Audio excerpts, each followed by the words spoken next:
Assalamualaikum warahmatullahi wabarakatuh. Hai semua, di video kali ini kita bikin kue lapis. Bikinnya super gampang dan rasanya enak banget, dijamin ya.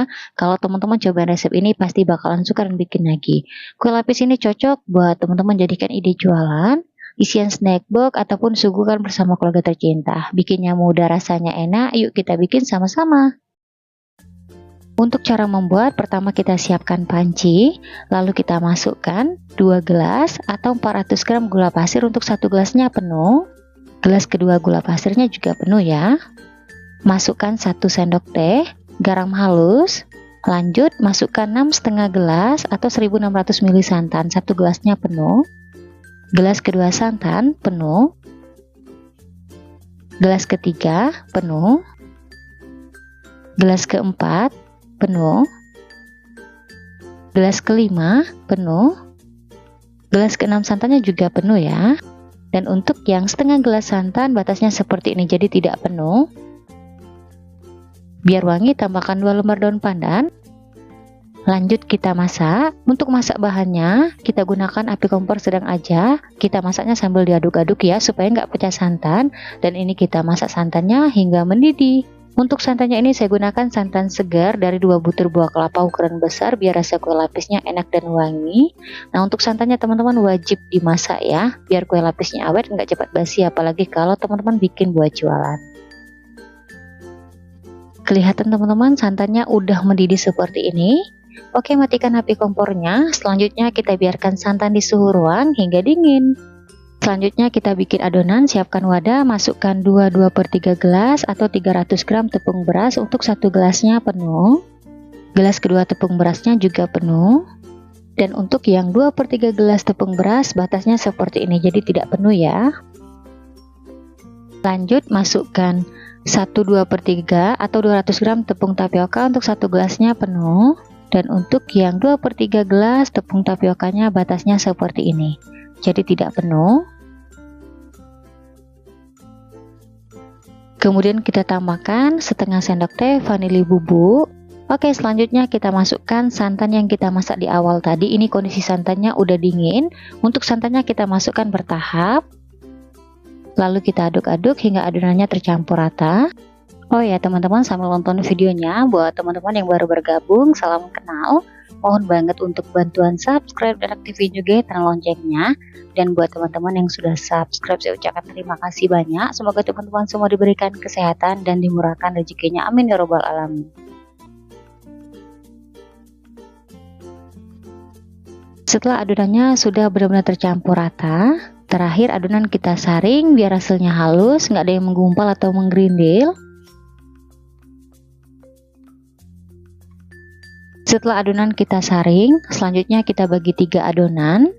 Untuk adonan pertama, 360 ml kita masukkan warna hijau muda secukupnya. Kemudian kita tambahkan sedikit pasta coklat di adonan hijaunya. Lanjut di adonan kedua, 360 ml kita masukkan warna kuning tua secukupnya. Kemudian kita aduk-aduk hingga adonan hijau dan kuningnya tercampur rata. Di tahap ini untuk tingkat kecerahan warna adonan sesuai selera ya. Kelihatan teman-teman hasil adonan hijaunya kalau kita tambahkan sedikit pasta coklat, warnanya itu seperti alami ya, tidak terlalu ngejreng. Lanjut di adonan ketiga, 1200 ml kita biarkan putih. Di sini biar putihnya lebih cerah, kita tambahkan setengah sendok teh warna putih makanan. Untuk warna putihnya kita larutkan dengan sedikit air panas, aduk-aduk hingga larut, lalu kita campurkan ke adonan. Untuk penambahan warna putih ini opsional, kalau teman-teman nggak punya di rumah nggak apa-apa nggak dimasukkan. Tujuan kita campurkan biar lapis putihnya cerah nggak buram. Oke teman-teman, ketiga adonan udah ready, lanjut kita kukus. Sekarang kita siapkan loyang, oles loyang dengan minyak goreng tipis-tipis saja hingga rata. Untuk loyang yang saya pakai ukuran 20 x 20 dan tingginya 7 cm. Setelah loyang dioles rata, untuk bagian bawahnya kita kukus lapis putih sebanyak 5 kali untuk per lapisnya 120 ml. Lanjut kita kukus. Sebelum digunakan, kukusan sudah kita panaskan hingga mendidih. Di tahap ini sebaiknya tutup kukusan dialasi dengan kain serbet biar uap air nggak menetes di atas kuenya. Kita kukus untuk tiap lapis atau per layarnya selama 5 menit atau pastikan lapisannya ngeset ya.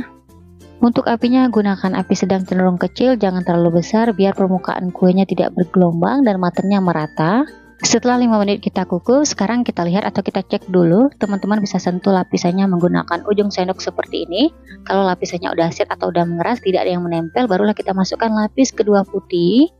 Kemudian lanjut kita kukus kembali selama 5 menit. Setelah 5 menit kita kukus, sekarang kita masukkan lapis ketiga. Untuk videonya saya contohkan 3 aja, setelah ini masih ada sisa 2 kali lagi kita kukus lapis putihnya hingga selesai. Setelah bagian bawah lapis putihnya selesai kita kukus semua, sekarang kita beralih ke lapis kuning. Kita kukus sebanyak 1 kali, untuk per lapisnya 120 ml, kemudian kita kukus kembali selama 5 menit ya. Setelah 5 menit lapis kuningnya udah set atau udah mengeras, sekarang kita masukkan lapis putih, kita kukus sebanyak 1 kali, untuk per lapisnya 120 ml, kita kukus selama 5 menit. Setelah 5 menit lapis putihnya udah set atau udah mengeras, sekarang kita masukkan lapis hijau, kita kukus sebanyak 1 kali, untuk per lapisnya 120 ml, kemudian kita kukus selama 5 menit ya. Setelah 5 menit lapis hijaunya udah set atau udah mengeras, sekarang kita masukkan lapis putih, kita kukus juga sebanyak 1 kali, kemudian kita kukus selama 5 menit. Setelah 5 menit kita kukus, sekarang kita masukkan lapis kuning. Jadi di tahap selanjutnya teman-teman, kita kukus adonan secara bergantian, kuning, putih, hijau, putih. Tiap kali kita tuang adonan yang berwarna, kita selingi dengan lapis putih ya. Untuk videonya saya contohkan beberapa aja, saya rasa kalau teman-teman lihat hasil lapisnya pasti bisa. Kita kukus aja sisa adonan hingga selesai. Setelah lapis demi lapis kita kukus, sekarang kita masukkan lapis yang terakhir, lapis hijau. Untuk per lapisnya sama 120 ml, dan untuk adonan lapis yang terakhir biar matangnya benar-benar merata, kita kukus selama 20 menit. Setelah 20 menit kita kukus, kue lapisnya udah matang. Selanjutnya kita angkat, kita keluarkan dari kukusan. Kemudian kita biarkan dulu kue lapisnya di suhu ruang hingga dingin. Setelah kue lapisnya dingin, langsung aja kita keluarkan dari loyang. Bagian pinggirnya kita sisir menggunakan spatula tipis. Ini bertujuan biar kue lapisnya mudah dikeluarkan. Lanjut kita beri alas, kemudian loyangnya kita balik. Nah gimana nih teman-teman, mudah kan? Bikin ide jualan yang satu ini dijamin resepnya anti gagal ya. Setelah kue lapisnya kita keluarkan, untuk hasilnya seperti ini ya teman-teman, tidak lengket sama sekali. Langsung aja kita potong. Untuk pisaunya jangan lupa dilapisi dengan plastik biar nggak lengket. Untuk satu resep kue ini kita potong menjadi 3 bagian, tapi di sini saya potong 1 bagian dulu, kemudian kita potong lagi kecil-kecil. Di tahap ini untuk besar kecil potongannya sesuai selera. Nah kalau teman-teman bikin buat jualan, setelah dipotong kecil seperti ini kita kemas ke dalam plastik OPP. Untuk 1 potong kuenya bisa dijual di harga 3 ribuan atau disesuaikan aja dengan bahan-bahan yang dipakai di rumah. Oke teman-teman semua, selamat mencoba resepnya, semoga suka dan bermanfaat ya. Lanjut, setelah kue lapisnya dipotong-potong, untuk hasilnya seperti ini kelihatan. Hasilnya beneran cantik banget, per lapisnya mulus, matangnya bener-bener merata. Dijamin ya kalau teman-teman bikin buat jualan pasti laris manis. Untuk tekstur kuenya lembut. Sekarang kita cobain, kita ambil per lapis seperti ini. Bismillahirrahmanirrahim.